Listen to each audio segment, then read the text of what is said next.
Hello viewers, আসসালামু আলাইকুম। সবাই কেমন আছেন?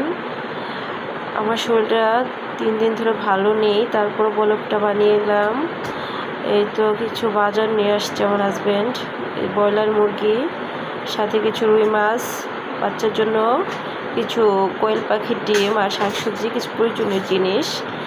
এই তো মাছগুলোকে আমি ধুয়ে নিচ্ছি, ধুয়ে নিয়ে ফ্রিজে রেখে দেবো আর কিছু রান্নার জন্য রাখবো। আর এখান থেকে যে ব্রয়লার মুরগির বুকের মাংসগুলো নিয়ে আসছে, এগুলোকে কেটে কিমা করে রেখে দেবো। তারপর এগুলো দিয়ে চিকেন বল বানিয়ে দেবো। বড়ো ছেলেটা এগুলো খেতে পছন্দ করে।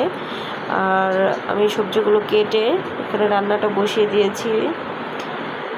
তো আমি রান্নার জন্য একটা পাতিলে প্রথমে তেলের মধ্যে পেঁয়াজটা ভেজে একটু লবণ দিয়েছিলাম, সামান্য পানি দিয়ে হলুদ মরিচ দিয়ে একটু কষিয়ে নিচ্ছি। তারপর কষানো হয়ে গেলে এখানে আমি পটলগুলো দিয়ে দেব। আর পাশের তাওয়াতে আমি মাছগুলো ভেজে নিচ্ছি।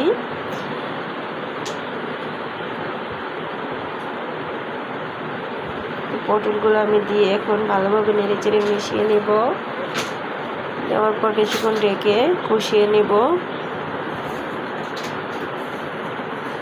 কষানো হয়ে গেলে এর মধ্যে আমি পরিমাণ মতো পানি দিয়ে দেব।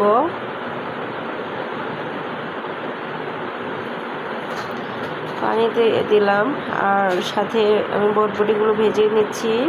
আর বটবটিটা আমি ডিম দিয়ে ভেজে নিব। বটবটিতে আমি লবণ আর হলুদটা পরিমাণ মতো দিয়ে নেড়েচেড়ে মিশিয়ে নিলাম। আর এখানে আমি তরকারির মধ্যে মাছগুলো দিয়ে দিলাম, দিয়ে ভালোভাবে নেড়েচেড়ে মিশিয়ে ঢাকনা দিয়ে কিছুক্ষণ রান্না করলে আমার তরকারিটা হয়ে যাবে। আর ওই দিক দিয়ে আমি বটবটিটাও ভেজে নিলাম। বটবটিটা প্রায় হয়ে গেছে, তরকারিটা হয়ে গেছে এখান দিয়ে। আর ওই দিক দিয়ে বটবটিটাও রান্না কমপ্লিট হয়ে গেল। এই তো বটবটি ভাজিটা। আর এইভাবে বটবটি ভাজি করলে খেতে খুবই মজা লাগে, গরম ভাতের সাথে খুবই মজা লাগে।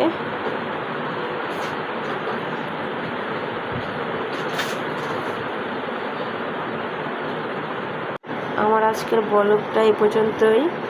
এই তো রান্নাটা কমপ্লিট হয়ে গেল।